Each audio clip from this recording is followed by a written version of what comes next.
Let's look at example B. Again, this graph should have an arrowhead at the end here because it actually goes past the grid paper. So draw in an arrowhead. So that's how you would have to draw it if you were graphing. And this has an end point, we call it. So let's look at the domain. Again, the domain is the X values.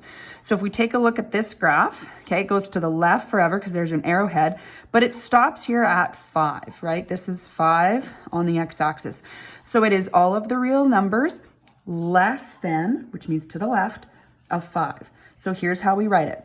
We open up our bracket, we choose X as our variable, and we say X is less than or equal to 5, where X is the element of all real numbers.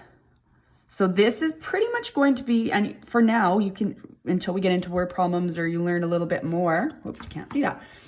You learn a little bit more, real numbers, because it's including every number in there right now. Okay, so it's including positive, negatives, etc. Okay, let's look at range. Range will be the Y value. So Y is going to be up and down. 2 is the highest it goes on the Y-axis. It goes down though, I know it stops here, but it goes down forever as you go down the grid. So Y is less than